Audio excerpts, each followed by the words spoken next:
You're listening to the WireHeadz podcast. Welcome back to another episode of the WireHeadz podcast, where we discuss the bars, the beats, and the culture that make up this thing that's called hip hop. I am your boy SPG and Trezale, doing some backstage production for us this episode. So we got an amazing episode in store for everyone this tangle. I am here with not the first but certainly the third SIVERS ever to exist. Welcome, SIVERS the third. Confirmed, Don. Confirmed. On all my birth certificates. For sure. We're real pleased to have you on the pod. Yeah, this is the second time here, right? Yeah. Third time. Well, there you that go. means I'm a vet on this coach now, innit? Yeah, I remember the different spaces we just transitioning, you know. So. Yeah. Trying to find that right fit, right? Yeah. And the fit is feeling good. Okay. But we here special today because Sivs, you have some new stuff. Yeah. You got some new material. Yeah. Some new material that's about to drop on a very special day. Yep. Let's get into that. Let's talk about what you've been up to and how we got to our visit tonight. Listen, where's the timeline? February, got back from Los Angeles. I went on there for like Grammy week to meet a few people. And that's awesome. Yeah, I saw Estelle live. That was dope. She heckled me in the audience, by the way. She was like, "Yo, you don't look lit enough," and I was like, "Wow." Who did that? Estelle. Like, Estelle. You know what I mean? Yeah. American boy. Yeah. Wait, did you hear him in the background? She was like, yo, you can't be on my place looking like hi. You. I was like, she was like, good. All right, Estelle. Yeah. So I went out there mainly for a party that was hosted by Tiana Taylor, but it was really to meet some producers and some managers and touring agents and stuff. So okay, yeah. And how was that? I mean, LA is amazing, expensive, but I definitely saw the difference between the artistic communities for sure.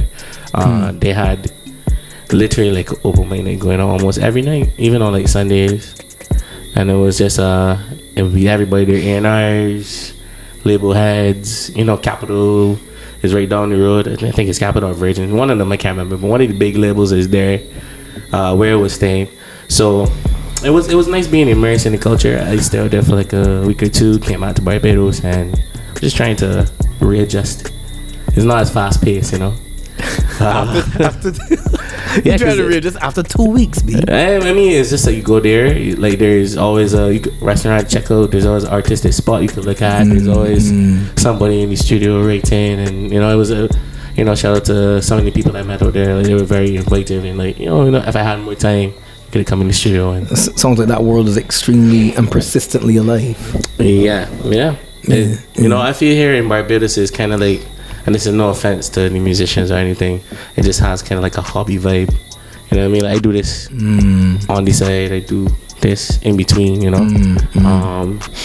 mean, is that a function of the opportunity that we have here? I mean, out there, I saw people tell me they got like 3 jobs and they say still like, so in perspective, I guess 3 jobs, signed to a record label and still grading. 3 jobs and signed to a record label. They got paid their rent, so it's like gig ain't always gonna be. Man, I am not sure that place is the place. But anyway, man. Yeah, so got back to Barbados. I felt a little lost for a bit. I had a bunch of songs. I had a bunch of records. So the same Benny the Butcher joint. Shortly after getting back. Same what? Yeah, the Benny the Butcher. Have you said that before? I was saying it too casually. Like man, just like I'm just gonna slip that one in. Yeah. So I got a song coming up with Benny Butcher. You have a what? You have a song? Oh. Got a song coming up with Benny the Butcher? Yeah. All right. So we can get there. We can get there. I need to talk about this making the Sopranos family. But and then I was trying to finish Rap Basket because I keep promising people it. Yeah. And then I kind of got midway through it and I was like, yo, I think I need to I met another producer called Cash, and then I started working on Shadowboxing in Babylon. So I had like different things going on and different projects in my head. Yeah. So I spent the rest of the year pretty much finishing them, like at least the ideas, the concepts of them, writing them, recording some of them. So my next year is pretty much planned out. February is Songs for Her, which I was gonna drop this year, but I didn't get the time. Songs for Her, Dollar Signs for Me, that's February. Then I got the Benny Butcher joint, working with Bubbles, local DJ Bubbles. He did a hip hop beat for me. We got a song called Fire Starter that we're looking to put out as well. So you've been busy, man. You've been doing some, and then I mean, there's it sounds like a lot of different things, but coming from a lot of different places. Yeah, and then the spirit of like Kanye West, I plan to do 30 and Thursdays next year, so I'm gonna be dropping a single every week for like a couple weeks. Very well. I think the main difference between, I guess, last year and this year is I had a lot more time to do research for this year's 12 years of independence. So, but that's what we're here. You want the premise of that. So, yeah. So when are you dropping this project? Okay, so 12 Days of Independence is coming out on November 30th. 12 Days of Independence. Yeah. All right. Okay, so the reason why I call it 12 Days is I feel like there's a culture in Barbados where we skip November and go straight to Christmas. Right? So there's 12 days of Christmas. That's and they do the countdowns and the eggnogs and the whatever. So main thing is like, I'm gonna make 12 songs about Barbados. I'm gonna do 12 videos about Barbados, and we're gonna put it out, and we're gonna do it in a week. That was the first challenge. We wanted to finish it all in 6 days. And MIXY was like, "You're crazy," but we got it done.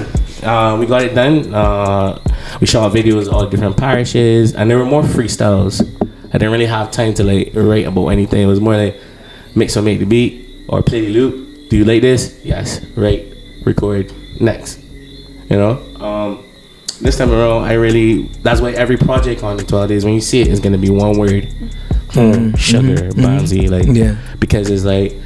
Well, I really zero in on the topics. So I saw the names. I saw the track names, and I thought, well, each of these feels like it's an aspect of Barbadian culture. Yeah, sure. Yeah, 100%. Yeah. So there's a and the order of them is significant in terms of the day. Yeah, the order of the track order is kind of, if you look close enough, it's like a story. Cause it's like you say, home tends to feels like you just get off an airplane, and then sugar is kind of like, you know, your first back out with friends. It has a very warm, sultry kind of like R&B, neo soul talking to it, and then it's like you ask a question at the end of that song, and there's a whole distraction, all the way until bread. You know? Right. Well, what I wanted to do with this particular podcast and anything that I going on for my runs is what struck out to you the most? Because I don't want to go like song by song. I feel like it would be here for a while. What we're gonna talk about it organically. What jumps out to you? What jumped out to you? I would love to have my co-host in here with me. I mean, he hasn't made an appearance this pod, so Trezale, you wanna jump in with your first thing? I mean, we were playing tracks that we like real bad. Yeah. So when you first got here, we were just taking in what from the project. To be honest, what were our favorites? Well, what was my favorite because of my phone? I think for me, I love a thematic album. I love anything that has a set structure or that it is visible that there was a lot of forethought that went into it. Yeah. So I think for me, from the jump, I was really excited to see like these 12 days of independence, how you were gonna really capture that in like a few songs. And I picked it up very quickly that the songs were representative of different things from like what we will call Barbadiana. Okay. Right. So you got your home, you got your sugar, you got your the Bajanisms. Then you got your gossip, you got your bread, you got your bread. You understand? And you got your heat. Can't forget about the heat. Yeah, crazy. And I know I think that obviously the way we listen to music, we delve into it like literally line by line, bar by bar. Yeah. and you say a lot of stuff in your bars. You do. So you do say. So we were, well, for me personally, I wasn't able to like go through each one, but I do have some like notable standouts. Okay. Yeah, so that's what I'll say in terms of my overall feeling about it, and I guess then we could get into like my favorites. I mean, my overall feel was similar. It was important that I listened in the order that, you understand? That you suggested, yeah. That was suggested, because it is telling that it's a progression, right? I really liked Sugar. Real. Oh, man. That's one of my favorite tracks. Yeah, Sugar's sweet. there is. It's a very multi-layered conversation, is it not? Because like that whole song started with so Sugar is number 2 on the album. The most interesting thing about Sugar is that all started with a conversation, because we would talk before we build the beats. Like everything we build was like a conversation before. And one of the things that came up in like my research on my notes is, where did we start saying, yo, she's sweet, yeah? Like where, you know? And then that started to, you know, like doing the rabbit hole is like the history of Sugar, the Sugar treaties. Like how does that play in the Caribbean? Sugar is such a monetizable product for us in just different ways. It's more than just the product. You know, there's dark and beautiful history tied and rolled up into one where it comes to sugar and our people, because we know that's, I mean, you know, Afro-Americans had cotton, but we had sugar. With the opening line, blood mixed in every grain. Mother England stir their teas off of Uncle Johnny's sweaty chains. Yeah, B. Like it just paints that like first picture historical of, like, bars. Well, you know what historical bars? What you know about that? What you know about bringing up paleontological bars? Jurassic bars. Fun fact about that opening bar, my grandfather's name was actually, his nickname was Johnny, and his name was Johnny. So for me, it's just like I wanted to. And he was a farmer as well. He was into agriculture. He had his own crop and field. That's how he lived, and that's how my grandmother lived. So when I thought about Sugar, I thought about him. I never met him, but it's like even the sequence of same old slave songs since my grandmother. I mentioned her first because I knew her. I didn't know my granddad, and that's off of home, right? Right. So with Sugar, it's like, okay, there's so much levels to this. Okay, so we tell women this sweet 100% granulated sugar. When did that start being sexualized? You know what I mean? When did we start? You know, in hip hop we say that when rappers saw off the sweet, we could go to a whole different level on that. Like, it's interesting. Sugar treaties, we give up the rights to our sugar to produce it here and send it overseas for it to be sold back to us on higher tax. And then we didn't really get much cut off of that tax, if at all. So it's like, but there's no sugar treaties with diabetes. You know what I mean? There's no like, you know, there's no law. Like there is no, if 100 people in Barbados get diabetes, we get X amount of money back, or there's a certain healthcare plan in place. We just fix a lot of these problems with pills. Well, you know, it's interesting because there is a veritable addiction to sugar, and sugar is such a central part of our culture in terms of food and what you eat, and dare I say, put in your mouth. And that may be part of the sexualization of it, because sugar has such a positive response in the brain and the body of a person when they eat it. It makes you feel good, and she makes you feel good too. But that which makes you feel good has these other ties. Oh dear. It's also like no, I'm going to the bars. But for me, it's just very interesting how we've gone to a place in the world where sex is just so accessible. It's like the simplest thing in every like joke, in every commercial, in every bar, in every book. And there's a driving force to push these like thoughts or ideas and these notions to you. Even in like, don't want Basti season, but even like crop over soca season, right? Like the music is funneled by drinks, alcohol, fetting, you know what I mean? And that's part of our culture. But it's like, I find we often let people come into our culture who don't hold it in the same revere that we do. So that's why we brought the conversation of in the song, what if you are a sex offender and you come to jump for crop over? Who can stop you? No one. That's the question. No one's gonna stop you. You're gonna get a ticket the same way. You kind of here party saying you can buy your costume. A sex offender from where, sir? From wherever. From wherever. Yeah. I mean, we don't have. We have those laws here. We don't go so extreme. Let's talk about just a person that's a sex addict, but they're not diagnosed. But they go into parties, they're partying, and they get any sensation of a dance, and it's like, oh, yo, that feel good. I could do 100 of these. I could do 20 of these. No, my girl will never know. You know. But then it's like you have that conversation. It's kind of like blowing your whistle. You don't want to talk too much because it's like there's dollars invested. So we in that industry. I feel like we went on a tangent. Yeah, we still talking about I feel sugar. like tangential. I don't mind it. I don't mind it. You don't mind it? I don't mind it. All right. All right. Might want to get through some more of these songs. You're already backstage, man. I actually. Yeah, so what about you? What was? Give me one of yours, man. One of my standouts. My first standout, I think, has to be drinks. Yeah, the one with Well, I think that for a similar reason, rum is my favorite, my liquor of choice, and is so closely tied to, in my mind, our culture, right? Like right through, right? And I think that it was interesting to me that you guys went down, you guys took that concept and you ran with it. Billy did a great job. Yeah. An amazing. Could we say his name? Can we let that out the bag? Easy Billy can get Yeah. He did it fantastic work on that track, and yeah, so that one immediately stood out to me as like a banger. I really like that track. Yeah.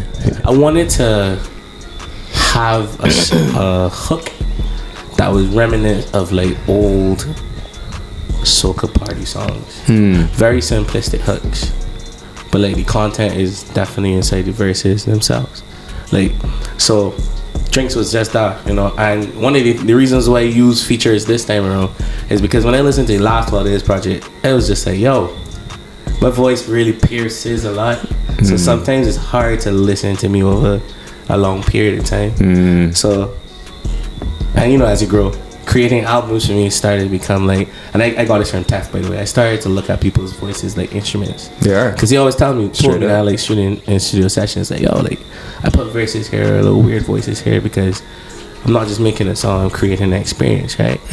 So for me, it's just like, all right, well, if I want people to really listen to what he's saying, let me throw some voices in there. Correct. Now I kind of like release from what I'm going to be talking about in the second half of the project. Okay. Yeah, really well done. To be honest, really well done. Yeah, that's some pleasing self-analysis and introspection. That is not often seen. You know what I'll say too is that there've been a few hip hop projects. This one falls under that bracket, into that bracket for me. That it is a wonderful blend of like really using like Bajan euphemisms and phrases and things. Like there's a bar that Siv says something about Panasonic radios, and I tell myself, yo, when he said Granny listening to something on the Panasonic. I remember when I bought my first Panasonic. Well, not me, cause I had the money. But when I bought my first Panasonic radio, There were like so many aspects of this that reminded me of my upbringing. You mad? That was wild to me. It had the 2 cassette thing in the front. It was great. It was kind of bulbous. I don't know why Panasonic Weird used to do flashing that. color, Yeah, multicolour all lights. weird shit going on. What I was saying is that you were talking about the chorus and the way that you wanted the chorus to have this very reminiscent of a soca song, a soca party song. Because I feel I kind of touched on it, right? Like home feels like you just get off the airport. Yeah. You know, so you just get out of the airport, you just get off the plane, you're walking in, you're home for the first time. What are the things that come to your mind? Pone, conky, sweet bread. Correct. You know what I mean? A fish kit, you know, and bread or two. You don't want no burgers. You're thinking about something that like reminds you of like granny's house, mom's house, pop's house, whatever. And then the first thing you do when you go with your friends is you go and drinks. You're gonna drink some drinks. You know what I mean? Even the flow that I choose for the bartender and Ben and my wallet and brews, I wanted something that feel like a running lanes. Because like you kind of just like this is the rush of being at a bar at rush hour. You know what I mean? So yeah, I obviously played with words there. And it just, again, they got little sprinkles of like, you know, Inferno Papers, big up my guy. You know what I mean? And just talking about things that are like very cultural to us. And then if you go, and then right after drinks is teas, right? Right. And it's like everything just escalates. It all culminates to this one big party that's in the middle of this album. And then it just goes Gunz. And Yeah. you go, Yeah. You can tell me about that. That's it. yeah. Talk to me about that track, Gunz. About Gunz. So Gunz was inspired by all, I don't want to say the cliche line, but all the gun violence in my neighborhood. And I think we always talk about Gunz from the perspective of, well, I would say the conversation locally is always, yo, these people have guns, these people are criminals, I am scared of them, protect the youth, right? Right. My thing is, there is a lot more to gun violence than just the accessibility of the guns. You gotta talk about the economy, you gotta talk about the people that are the shooters, the people that provide the weapons. And Gunz is just a perspective of, there is an energy about killing someone. Taking another person's life takes oftentimes more from you than it does the person, because their existence is over. You gotta live with the ramifications of, I'm a murderer, or how do I escape from this crime? Where do I hide this body? How many times do I have to spend in jail? Like, so the chaos of that, I feel like this is almost like a demonic energy. That's why the voice, very menacing, very like, you know what I mean? Saying all the things that you want to hear to force you, not force you, but guide you into like committing a crime. You know what I mean? And I feel like the voice on Gunz is a representation of the voice in a lot of paranoid youth's mind. Yo, these men think it's soft. Nah. Like, I care who he is. He ain't church. We grandmother. We mother. I know what our church I can pull up. I ain't take your life. His life is mine. You know what I mean? Almost talking about like killing like a sport. Spin the boys head like a hot walk competition. Yeah, I heard that part. Yeah. You know what I mean? Say that again. Spin his head's doing like a hot walk competition. Yeah. You know what I mean? I Unfortunately, sorry, Rob. You go ahead. yeah. What's most difficult about those concepts for me is the way in which a person's life is. It's equated to things that are inanimate or to ideas that for the general public we have considered. But how can your feelings, your hurt feelings in a moment, be equivalent to the life of a person, especially if you hold life as sacred as that which there you go. Funny you said that, right? The underlying theme in Gunz is Christianity, right? So it's like the whole story of Cain and Abel. You know, we don't go into it as old as time, but it's the perspective of it is like, yo, yeah, you got something I want though. You know what I mean? It might not necessarily be money every time. It could be clout, it could be attention, it could be whatever, the fancy car, the chains, the jewelry, the house, just the lifestyle. You know? And it's almost menacing when you listen to the voice on Gunz. I mean, yes, it's me, I'm rapping or whatever, but I'm definitely from a perspective of like, You're definitely channeling something in there. Yeah. You are now a first person shooter to me. You're not human anymore. I want your life as though trying to collect a point in a video game. Yeah. But it's real life. And then it's like, even at the end of that song, the end of the second verse, the verse, I was gonna cut the song at the second verse, but the reason why I put the third verse, I know it makes the song longer, but I wanted to showcase that, yo, this can happen to anybody, you know. Like, this is not just a gun violence, street gang, anything. Someone could take your life just because they had a bad day. Yeah, you could be a stray shot, you could be a collateral, you could have been at the supermarket, you could have been kind of parking your car. Bro, that's facts. And that is what Gunz really is. It's like, we are legion, we're on every continent, and we'll find you. Wow. But let me ask you this, because this is the part now. So your inclusion of this, you're challenging the listener to think deeper or more deeply about the existence of Gunz, that it is not just what it looks like on the surface. There's actually a lot more to it. Yeah, I rate that message, because it's easy to say, oh, you know, they got bare little boys as shooters and stuff like that, but then again, is the government really doing stuff? You know, are they really doing what they should be doing? Are they helping out communities that struggling? Well, you know, like, are they? There's no secret about the social like factors that are connected to higher crime rates. To quote the great chieftain, right? Boom. Who bringing any guns, though? Yeah. Ask that question. Yeah. Ain't chieftain. Yeah. You know what I mean? Any guns on the street? Where are they getting the guns from, bro? Yep. That's the real question. Like, I mean, that's the underlying question of this whole song, really. Like, it's like, who? The gun is just a tool. Even in the song, the persona says, "Yo, this person doing this killing for me is just a tool to me. I'm an atheist. There's nothing spiritual about this for me. This is just a transaction." You know what I mean? I passed along the block like a dollar whore, and then I upgraded to damsel in distress.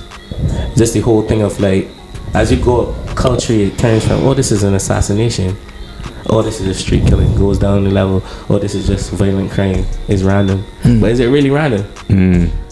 No.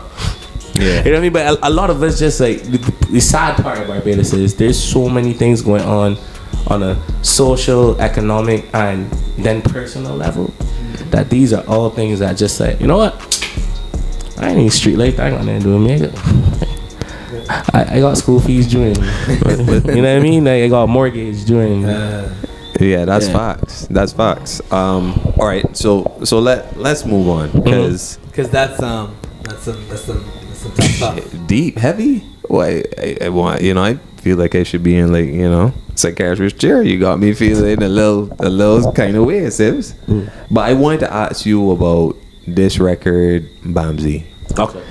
This is the release single, right? Yeah, this is the first single. First single. Yeah, man. So I want to talk about Bamsey. All right, go for it. Me? Yeah, go for it. Thanks, man. Yeah, man. All right.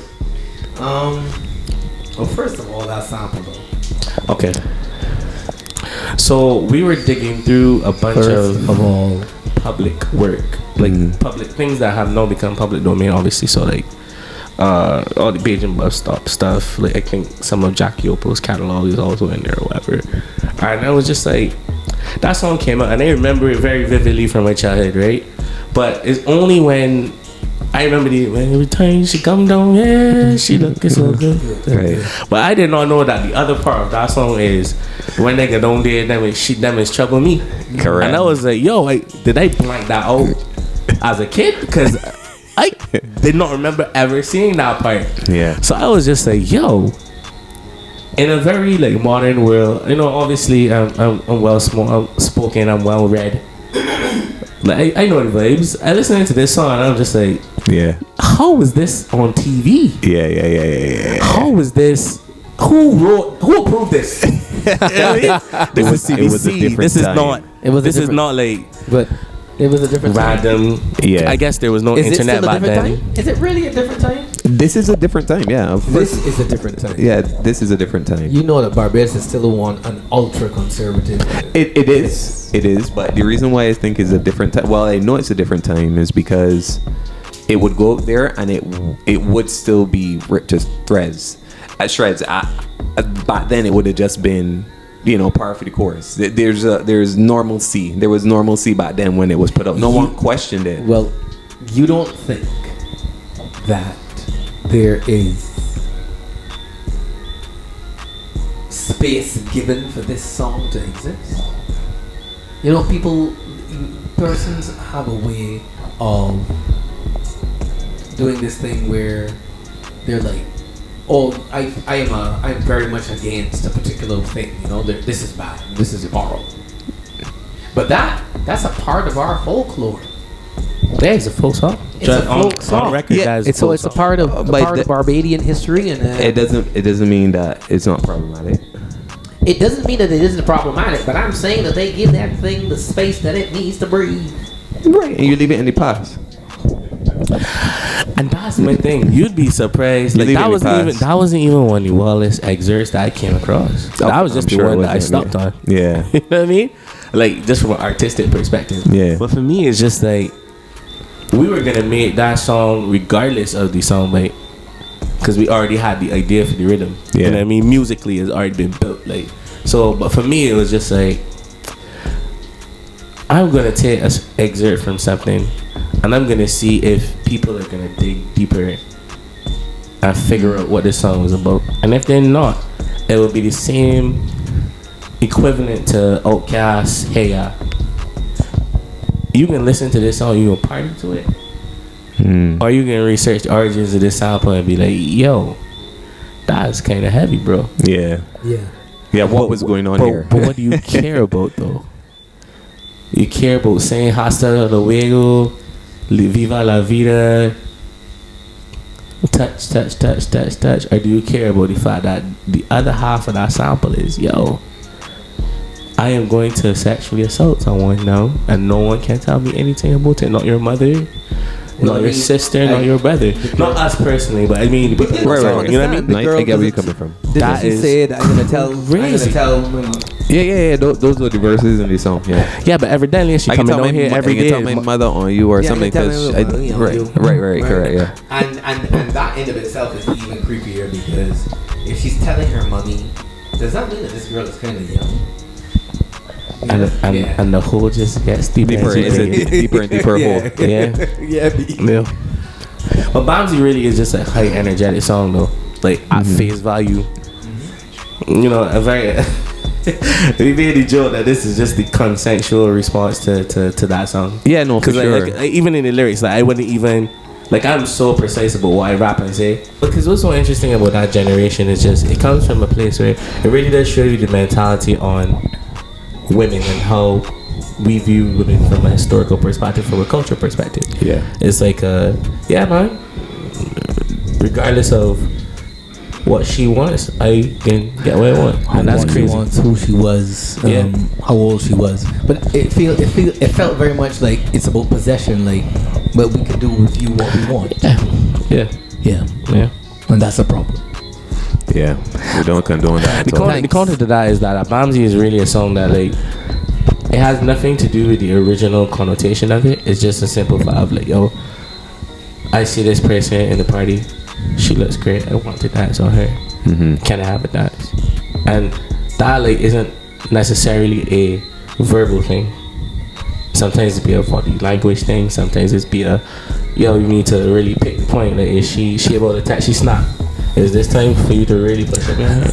Like, I think we just need to be critical. We gotta bring back shame, though. We gotta bring back shame. We gotta bring back honor. You know what I mean? Like, I feel like shame never left. Shame left. Nah, shame gonna be. Shame? Shame gone on. With an M? People don't shame. People no more. People happy just the way you are.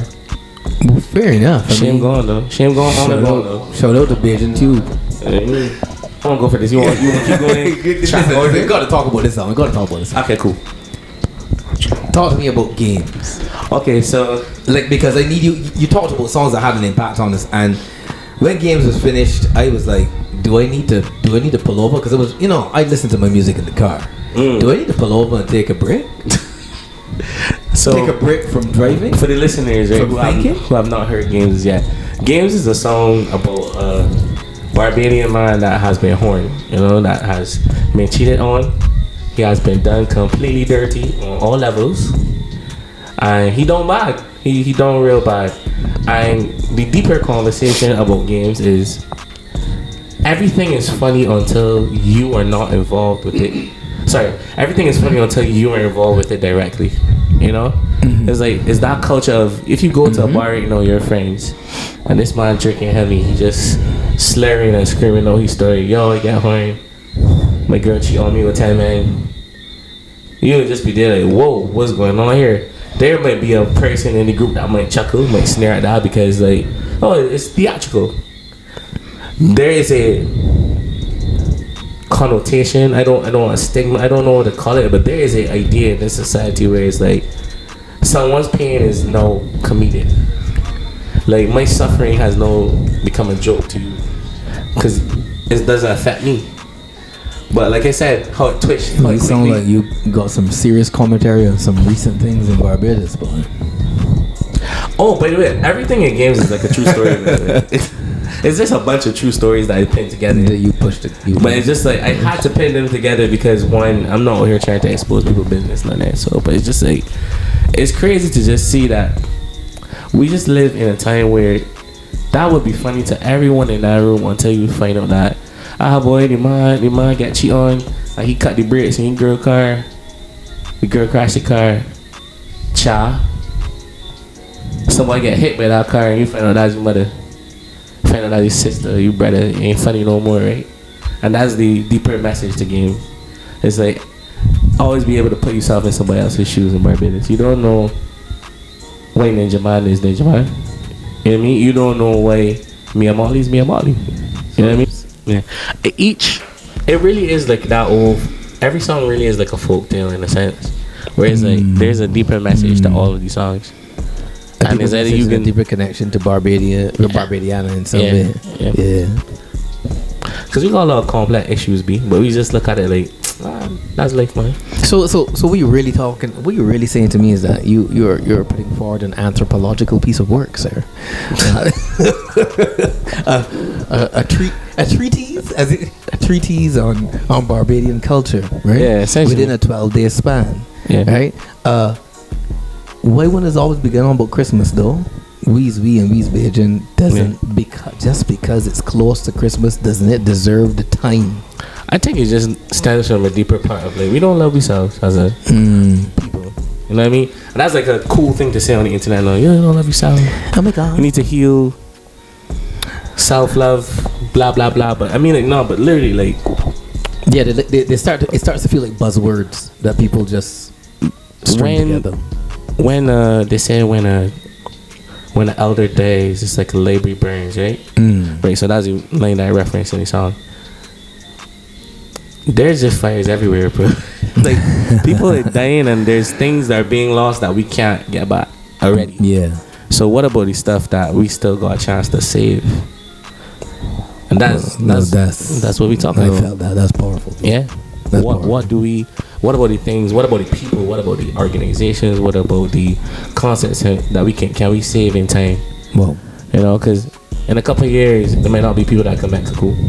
There might not be people that can make conkeys or sweetbread or fish cakes properly. yeah. Because it's like a loss. There's no traditional. We don't talk to each other, so there's no adult to youngin. Well, No youngin to adult. Well, then what you've done is what needs to be done. The reality is that the society is moving on. We can't stop that from happening. And if there are no digital media, there are digital mediums for passing on information and for keeping information, then there's still a way to immortalize these things for later generations. Persons just need to be aware and be willing to use what we currently have to keep those traditions alive. I think we just need to. Funny that I say we gotta bring back Shane. There has to be a removal of like it's cool to be Bajan. It's cool to say that you like conkeys, but of course, you wear sharp pants and also hot and you get to parties and dance and we drink away problems and all of these things, the good and the bad, right, are what makes us a people. Right. But there's still this level of shame among Barbadians about it that is like, it's the best example of this, right? Promoters started doing this thing in Barbados where they would price their tickets higher to cut out a certain class of people. But then the certain class of people that they try to cut out with their ticket sales started to get funding for other avenues. So you can't cut them out. Where there's a will, there's a way. You know what I mean? And it's like, but that's the philosophy on that is just animal farm all over again, bro. Like really and truly. Like who are the pigs and who are the horses? And who's more equal than others be? Yeah. Trezale is now back to his backstage production role. But we really like the project. We're really looking forward to how the public's going to respond to it. I love the content, as Trezale was saying.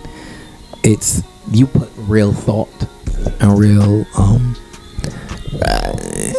I don't want to sound cliche, but it sounds like you put real Bajan soul into this production. 100%. Yeah, and I really want to see how people receive it, because I think it's well worth and worthy of the reception. I was saying this, right? If you have time on November 30th or after to just sit down and listen to this project, let's give it a listen. I mean, even if you're not like a hip hop head, like if you just want to listen to the party songs in the middle, that for you. You know what I mean? But if you're someone that like really are into like projects and concepts, like give it a listen from top to bottom, because it's really and truly, this is probably the project that isn't the most about me that I've ever done. Okay. You know what I mean? It's less about, I am just like a observer of these things. Yeah. Yeah. All right.